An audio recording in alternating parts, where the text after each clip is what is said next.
എന്താ പല്ലവി, ഞങ്ങൾ തരുന്ന ലഡു നിനക്കും നിഷിദ്ധമാണോ? എനിക്കിത് ഇഷ്ടമല്ല. എപ്പോ മുതലാ നിനക്ക് ലഡു ഇഷ്ടമല്ലാതായത്? എവിടെ ലഡു കണ്ടാലും അതെടുത്ത് കഴിക്കുന്നവളല്ലേ നീ? കഴിക്കടി, ഈ ലഡു വാങ്ങി കഴിക്കാൻ. എനിക്ക് വേണ്ട. വേണ്ട വിപിൻ, ഇഷ്ടമില്ലാത്തവർക്ക് നിർബന്ധിച്ചു കൊടുക്കണ്ട. പല്ലവി, നിന്നോട് എനിക്കൊന്നേ പറയാനുള്ളൂ. തലമറന്ന് എന്നെ തേക്കരുത് മോളെ.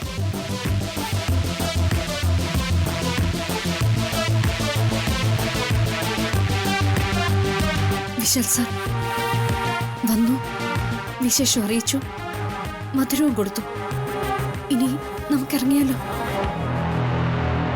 ഇറങ്ങാൻ പാർവതി.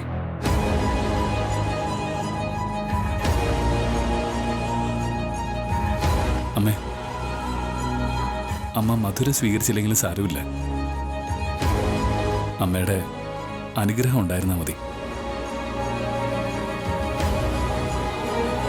അതുണ്ടാവുമെന്ന് എനിക്കറിയാം.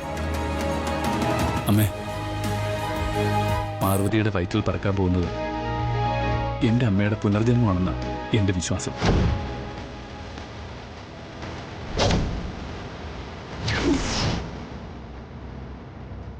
അമ്മ ഞങ്ങളുടെ മകളായി ജനിക്കും. അന്ന് പാർവതി ആ മകളെ പ്രസവിക്കുമ്പോൾ ആ കുഞ്ഞിനെ ആദ്യമായി ഏറ്റുവാങ്ങേണ്ടത് അമ്മയായിരിക്കണം. അത് ഞാൻ ഇപ്പോഴേ പറയുക.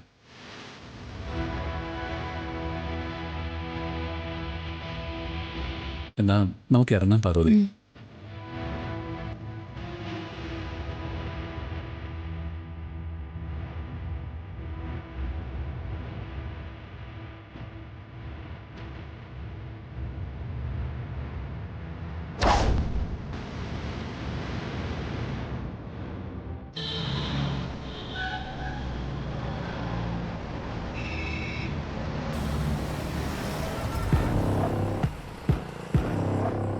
ചേച്ചി, വല്ലതും തരാവോ?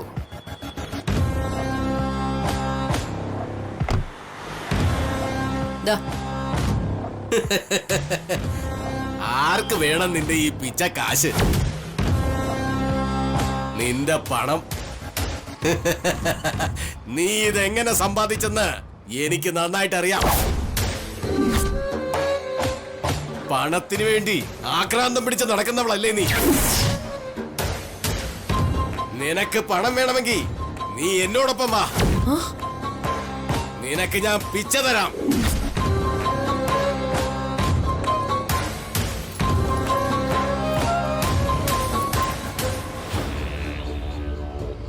ഇന്നാ ഇത് വാങ്ങിക്കേ, ഇത് വാങ്ങിക്ക. പണമല്ലേ വേണ്ടത്? ഇതാണ് നിനക്കുള്ള പണം, ഇതാണ് നിനക്കുള്ള പണം.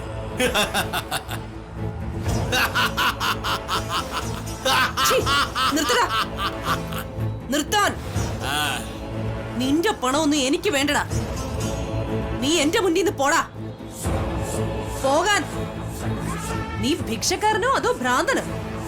ഞാൻ ഭ്രാന്തനും പിച്ചക്കാരനൊന്നും അല്ല.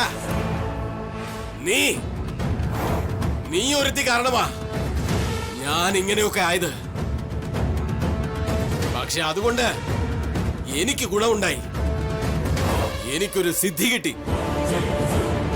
എനിക്കിപ്പോ നടക്കുന്നതും നടക്കാൻ പോകുന്ന കാര്യങ്ങളും ഒക്കെ എനിക്കറിയാം. നിനക്ക് എന്തറിയാമെന്ന്? പ്രഭാവതി, നീ ചെയ്ത പാപങ്ങൾക്കൊക്കെ നിനക്ക് ശിക്ഷ കിട്ടാൻ പോകുന്നു. അതിനുള്ള വിത്ത് മുളച്ചു കഴിഞ്ഞിരിക്കുന്നു. അത് വളർന്ന് വലിയ മരമായി കഴിഞ്ഞ് നിനക്കെതിരെ പ്രതികാരം ചെയ്യും. നീ സൂക്ഷിച്ചോ പ്രഭാവതി. ഇത് ഞാൻ കമ്പനിയുടെ PA ആയി ജോലി ചെയ്തിരുന്ന കാലത്ത് എന്നോടൊപ്പം വർക്ക് ചെയ്ത ഗുരുചരനല്ലേ?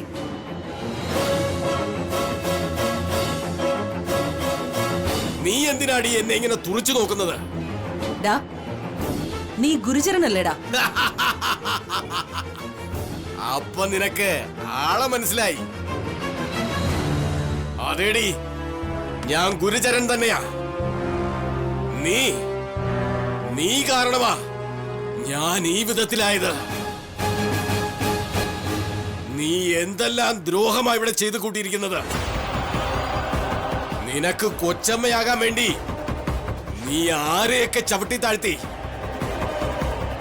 നീ ഇങ്ങനെ ആൾക്കാരെ ചതിച്ചും വഞ്ചിച്ചും ജീവിക്കുന്നതിൽ നല്ലത് ഭിക്ഷയെടുത്ത് ജീവിക്കുന്നതാടി. പോയി ഭിക്ഷ എടുക്കടി. ഭിക്ഷയെടുത്ത് ജീവിക്കടി താടകെ. നീ ഇവിടെ വിതച്ച പാപത്തിന്റെ വിത്തുകൾ കൊയ്യേണ്ട നേരമായി പ്രഭാവതി.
വിശാൽ സർ,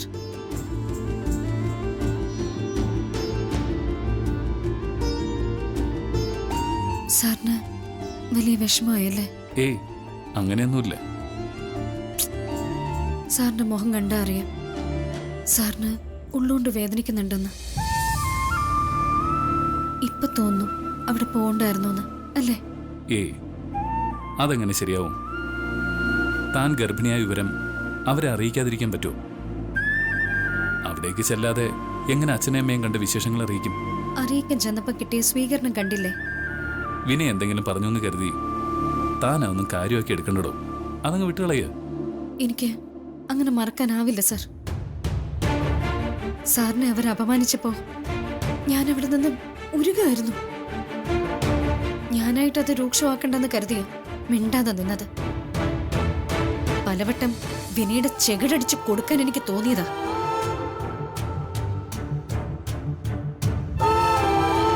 അവന് ഒരുതരം കോംപ്ലക്സ്. പ്രഭാവതി അമ്മ എന്നെ അതിര് കടന്ന് സ്നേഹിക്കുന്നത് അവന് തീരെ ഇഷ്ടമല്ല. അവന് കൊടുക്കാനുള്ള സ്നേഹം അമ്മ എനിക്ക് പങ്കിട്ട് തരുന്നു എന്നാ അവന്റെ ചിന്ത. അത് കുട്ടിക്കാലം മുതൽക്കേ തന്നെ അവനുണ്ട്. അതുകൊണ്ട് അവസരം കിട്ടുമ്പോഴൊക്കെ അവൻ അവന്റെ ആ അമർഷം എന്നോട് പ്രകടിപ്പിക്കും. അത് അത്രയേ ഉള്ളൂ. ഇതിനു മുമ്പും ഇതുപോലെ പലതും ഉണ്ടായിട്ടുണ്ട്. ഞാൻ അതൊന്നും കണക്കിലെടുക്കാറേയില്ല. ശരി, പക്ഷേ അവൻ അതിരുവിട്ട് സാറിനെ വിഷമിപ്പിക്കുന്നുണ്ടെന്ന് പ്രഭാവതി അമ്മയ്ക്ക് മനസ്സിലായിട്ടുണ്ടാവുമല്ലോ. എന്നിട്ടും അമ്മ എന്താ ഇടപെടാതിരുന്നത്? അവനെ ഒന്ന് നിലയ്ക്ക് നിർത്താഞ്ഞത്? ശരി ആരുടെ ഭാഗത്താന്ന് അറിയാത്തത് കൊണ്ടാണ് മൗനം പാലിച്ചതെന്നാണല്ലോ അമ്മയുടെ നിലപാട്. എല്ലാം കണ്ടിട്ടും അമ്മ മിണ്ടാതെ നിന്നപ്പോ എനിക്കും വിഷമം തോന്നി. പിന്നെ ചിന്തിച്ചപ്പോൾ മനസ്സിലായി, അവനെ പിണക്കണ്ടെന്ന് കരുതിയാവും അമ്മ ആരുടെയും പക്ഷം ചേരാതിരുന്നത്. സാറേ, സാറിന് ഞാൻ സമ്മതിച്ചിരിക്കുന്നു. എല്ലാവരോടും ക്ഷമിക്കാനുള്ള സാറിന്റെ ഈ ശേഷി അത് സമ്മതിക്കാത്ത തരമില്ല. ശത്രുതയും വിരോധവും കൊണ്ട് നമ്മൾ ജീവിതത്തിൽ എന്താണ് നേടുന്നത് പാറു? ഒന്നുമില്ല. മറ്റുള്ളവരോട് തോന്നുന്ന ശത്രുത കൊണ്ട് അവനവന്റെ മനസ്സിന്റെ സ്വസ്ഥത നശിപ്പിക്കാം. അത്രേ ഉള്ളൂ. പക്ഷേ സാറിനെ എന്തൊക്കെ പറഞ്ഞ് ന്യായീകരിച്ചാലും ശരി, ഇന്നവിടെ നമ്മൾ അനുഭവിച്ചത് കടുത്ത അപമാനം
അമ്മയെ കൊന്ന ആ സ്ത്രീയെ സാർ അന്ധമായിട്ട് വിശ്വസിക്കുന്നത്. ദീനുരമ്മേ, എത്രയും പെട്ടെന്ന് എല്ലാ സത്യങ്ങളും സാറിന്റെ കണ്ണിൽ തെളിയിക്കണേ.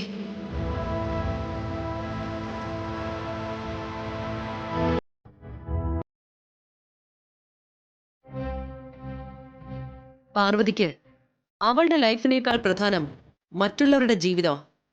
അതിനുവേണ്ടി അവൾ എന്തും ചെയ്യും. അതുപോലെ തന്നെ അവൾക്ക് വരുന്ന ആപത്തുകളേക്കാൾ മറ്റുള്ളവർക്ക് വരാൻ പോകുന്ന ആപത്തുകൾ അവൾക്ക് പെട്ടെന്ന് സെൻസ് ചെയ്യാൻ പറ്റുന്നുണ്ട്. അവൾക്ക് സംഭവിക്കാൻ പോകുന്ന അപകടങ്ങൾ അവൾ ശ്രദ്ധിക്കുകയില്ല. അതുകൊണ്ട് വിശാലിനെ ലക്ഷ്യം വെക്കുന്നതിനേക്കാൾ നല്ലത് ആ പാർവതിയെ ഉന്നം വെക്കുന്നതായിരിക്കും. അവൾക്ക് അപകടം ഉണ്ടാക്കുന്നതായിരിക്കും വളരെ എളുപ്പം. ആന്റി, എന്താ ആന്റിയുടെ പ്ലാൻ? ആന്റി അത് പറ. പാർവതി ഒരിക്കലും വിശാലിന്റെ കുഞ്ഞിന് ജന്മം നൽകരുത്. വിശാലിനും പാർവതിക്കും ആദ്യം കുഞ്ഞുണ്ടായാൽ ആ കുഞ്ഞിന് നമുക്ക് സ്വത്തിന്റെ പകുതിയിൽ കൂടുതൽ കൊടുക്കേണ്ടി വരില്ലേ? അത് നമ്മൾ എങ്ങനെ കൊടുക്കും? അത് മാത്രമല്ല, അവൾക്ക് ജനിക്കാൻ പോകുന്ന കുഞ്ഞ് ആ ഗായത്രിയുടെ അംശമായിരിക്കുമെന്നാ പറയുന്നത്. അങ്ങനെ ഒരു കുഞ്ഞ് ജനിച്ചാൽ അതുറപ്പാ, അതെന്റെ തലയെടുത്തേ അടങ്ങൂ. അതുകൊണ്ട് അവളുടെ വയറ്റിൽ വളരുന്ന ആ കുഞ്ഞിനെ നമുക്ക് നശിപ്പിക്കണം.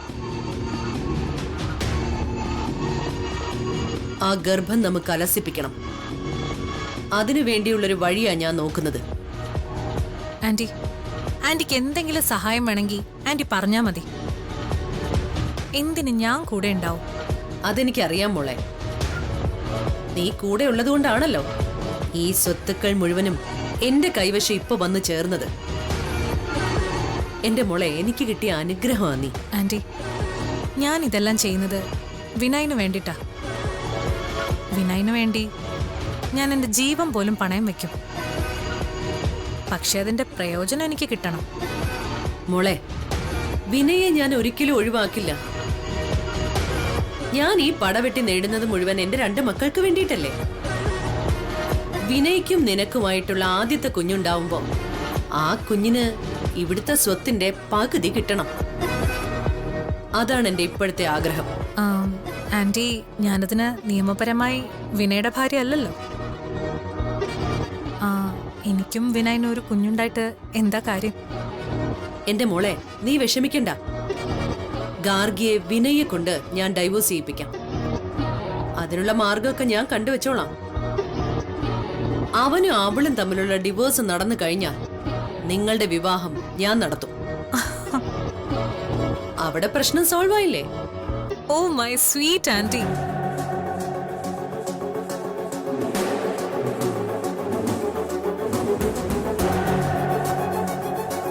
പ്രഭാവതി, നിങ്ങളുടെ മകന്റെ മോനെ വയറ്റിൽ ചുമക്കാനും അതിന്റെ അവകാശം ചോദിച്ചു വാങ്ങാനും ഒന്നും എന്നെ കിട്ടില്ല.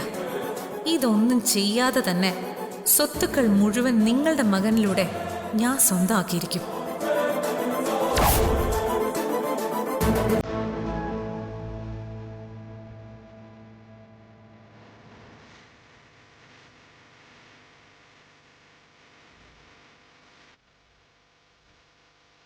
പാർവതി, ആ താൻ എന്തിനാ ഈ വെള്ളം ചുമന്നത്? എന്നോട് പറയാൻ പാടില്ലായിരുന്നോ? വെള്ളം ഞാൻ എടുത്തോണ്ട് വരില്ലേ? ഇതൊന്നും സാരമില്ല. താൻ ഇറങ്ങി തന്നെ, ഞാൻ എടുത്ത് അകത്തോണ്ട് വയ്ക്കാം. സാറിന്റെ പറച്ചിൽ കേട്ടാ തോന്നും ഞാൻ ഇതൊക്കെ ആദ്യമായിട്ട് ചെയ്യുവന്ന്. എനിക്കിതൊക്കെ നല്ല പരിചയമുണ്ട് സാർ. എന്റെ വീട്ടില് ഞാൻ ഇതൊക്കെ ചെയ്തിട്ടുള്ളതല്ലേ. കണ്ടില്ലേ, ഇതാണ് ഭാര്യയും ഭർത്താവും തമ്മിലുള്ള സ്നേഹം. കണ്ടു പഠിക്കേ. നിങ്ങൾ കണ്ടു പഠിക്കേ. സാറും മാഡം ഇതുപോലെ ഐശ്വര്യത്തോടെയും സന്തോഷത്തോടെയും 100 വർഷം ജീവിച്ചാ മതിയായിരുന്നു. കറക്റ്റ്. താനിങ്ങി തന്നെ സാർ, തന്നെ.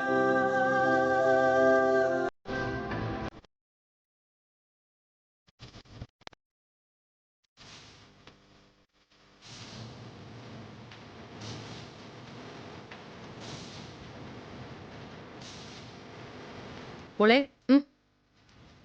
നീ ഈ പലഹാരങ്ങളൊക്കെ പാർവതിക്ക് കൊണ്ടു കൊടുക്കാൻ പോവല്ലേ? അതെ. അല്ല, അമ്മ എങ്ങനെ അറിഞ്ഞു? നീ പല്ലവിയോട് പറയുന്നത് ഞാൻ കേട്ടു. ഓ, ആ അതെ മോളെ, നീ ഇതൊക്കെ കൊണ്ടുപോകുമ്പോഴേ ദേ ഇത് കൂടെ കൊണ്ടുപോണേ. ഇത് വിശാലിന് കൊടുക്കണം. ഉം. വിശാലിന് പ്രിയപ്പെട്ട പായസം ഇതില്. അവൻ ഈ പായസം വലിയ ഇഷ്ടമാണ്. ശരി, ഞാൻ കൊടുത്തേക്കാം.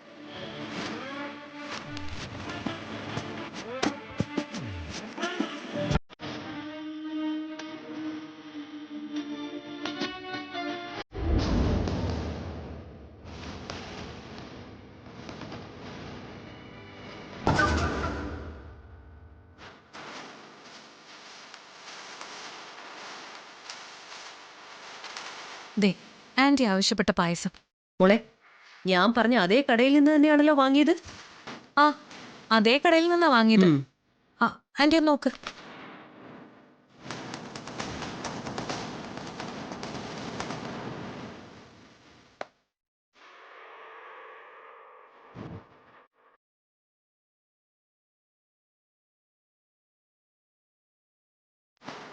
ഇത് തന്നെയാ മോളെ, നല്ല മണം.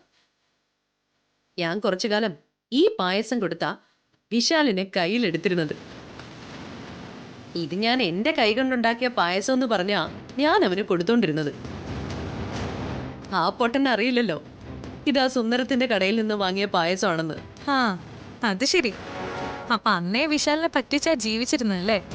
പിന്നെ അല്ലാതെ. അല്ല, ഇതിപ്പോ എന്തിനാ എന്നോട് മേടിച്ചോണ്ട് വരാൻ പറഞ്ഞത്? പറയാം.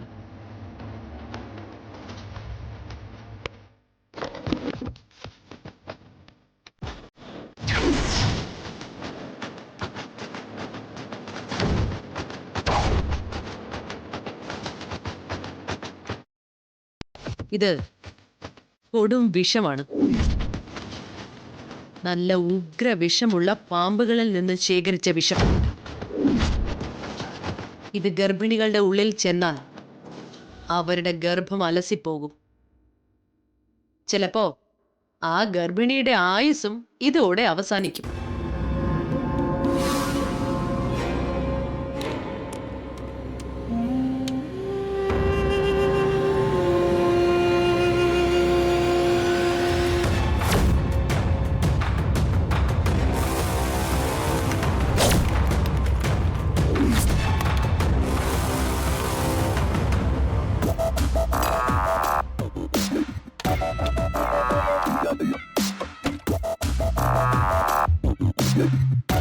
ഞാനിത് കലർത്തി വിശാലിന് കൊടുത്താൽ ഇത് ഞാൻ അവനു വേണ്ടി കൊടുക്കുന്ന പ്രിയപ്പെട്ട പായസമാണെന്ന് കരുതി അവനത് കഴിക്കും.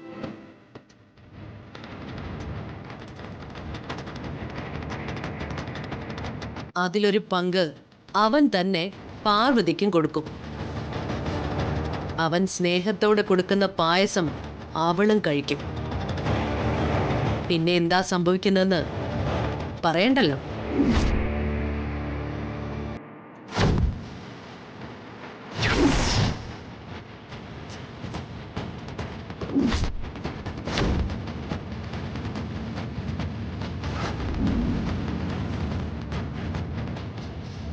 ഗാർഗിമോളെ, വേണ്ട.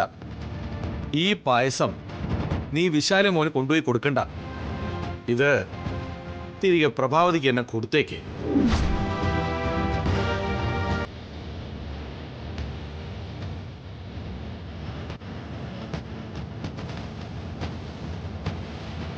ഇത് നീ തന്നെ കുടിച്ചാ മതി. ഗോപിയേട്ടാ, വിശാലും പാർവതിയും കൂടി പാർവതി ഗർഭിണിയായിരിക്കുന്ന സന്തോഷം അറിയിക്കാനായി സ്വീറ്റ്സുമായി വന്നപ്പോ നീ അത് സ്വീകരിച്ചില്ലല്ലോ.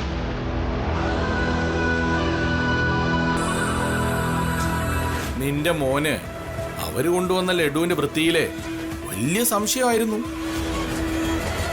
ആ ലഡു കഴിച്ചാ നിനക്കെന്തോ മാറാവ്യാധി വരുമെന്ന് ആദ്യമായിരുന്നു വിനയന്. എന്നിട്ട് നിങ്ങൾ രണ്ടുപേരും കൂടെ വിശാലിനെയും പാർവതിയെയും ഇവിടുന്ന് അപമാനിച്ചിറക്കി വിട്ടു. അവരെ വേദനിപ്പിച്ചാ തിരിച്ചയച്ചത്. ഗോപിയേട്ടാ, അവനെ അവളെ അപമാനിക്കുന്ന തരത്തിൽ ഞാനൊന്നും പറഞ്ഞില്ലല്ലോ. നീ ഒന്നും പറഞ്ഞില്ല. അത് തന്നെയാ കുഴപ്പം. നീ മിണ്ടാതെ നിന്ന് വിനയ് കാണിച്ച തോന്നിയാസത്തിനെ സപ്പോർട്ട് ചെയ്യായിരുന്നില്ലേ? ഗോപിയേട്ടാ, ഞാൻ കൂടുതൽ വിശദീകരണമൊന്നും വേണ്ട.